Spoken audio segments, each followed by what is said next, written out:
வணக்கம். செய்திகள் வாசிப்பது எம் பிரியா. வற்றாத ஜீவ நதியான தாமிரபரணி ஆறு பாதுகாக்கப்படுமா? தூத்துக்குடி மாவட்டம் ஸ்ரீவைகுண்டம் தாமிரபரணி நதியின் கடைசி அணைக்கட்டான ஸ்ரீவைகுண்டம் அணைக்கட்டின் கீழ்ப்பக்கம் வெள்ள நீர் செல்லும் பாதையின் மேல் உள்ள பழைய பாலம், புதிய பாலம் இடைவெளியில் உள்ள இடங்களில் ஸ்ரீவைகுண்டம் வட்டார அளவிலுள்ள குப்பை கழிவுகளை கொட்டப்பட்டு வருகிறது.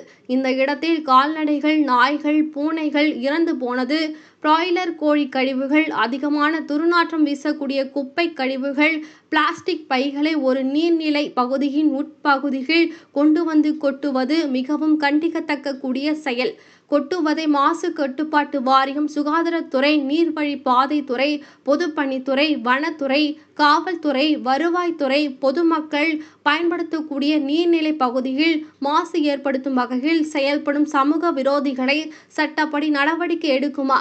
தூத்துக்குடி மாவட்ட நிர்வாகம் இந்த கழிவுகளால் இதிலிருந்து மிக அருகாமையில் ஸ்ரீவைகுண்டம் அரசு பொது மருத்துவமனை மாடியில் உள்ள குழந்தைகள் சிறப்பு நலவார்டு இந்த குப்பை கழிவுகளை தீமூட்டி கொளுத்தும் போது அதிகமான புகை மண்டலம் எழும்பி அரசு மருத்துவமனைக்கு உள்ளே உள்ள நோயாளிகள் இருக்கும் இடத்தில் புகை மண்டலத்தால் சுவாச பிரச்சனை அதிகமாக ஏற்படுகிறது. கருமண்டலம் புகையினால் வாகன ஓட்டிகளுக்கு மிகுந்த சிரமம் ஏற்படுகிறது. தொடர்ந்து ஒரு 10 ஆண்டுகளில் இந்த துன்பத்தை அனுபவித்து வரும் பொதுமக்களுடைய கஷ்டம் தற்போது பொறுப்பேற்றுள்ள தமிழக அரசால் முடிவுக்கு வருமா? ஆழ்வார்தோப்பு தடுப்பணையில் உள்ள ஒரே கிணறு. இதன் மூலம் பொதுமக்கள் குடிப்பதற்கு குடிநீர் செல்கிறது.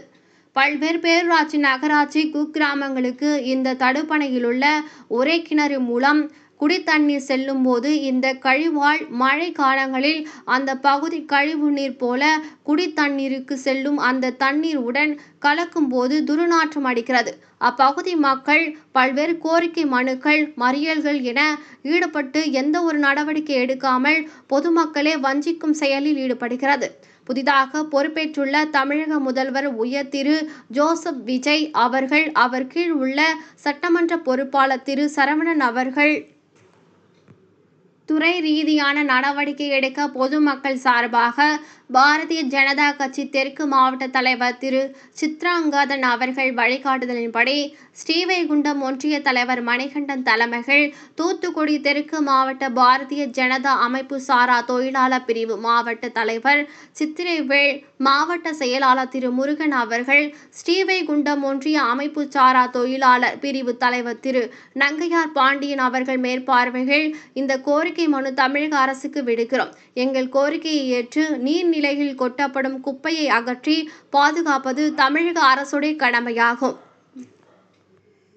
நீர்நிலை பகுதியின் உள்பகுதியில் குப்பைகளை கொட்ட அனுமதி யார் கொடுத்தார்கள்? குப்பைகளை கொட்டும் தனியார் வாகனங்கள், அரசு வாகனங்கள் குப்பை கொட்டும் போது சட்டப்படி நடவடிக்கை எடுக்காத காரணம் என்ன? இனி வரும் காலம் சட்டம்தான் கடமையை செய்யுமா? குப்பை கொட்டக்கூடாது, மீறினால் வாகனம் பறிமுதல் செய்யப்படும். அதனுடன் வரும் நபர்கள் மீது சட்டப்படி நடவடிக்கை எடுக்கப்படுமா?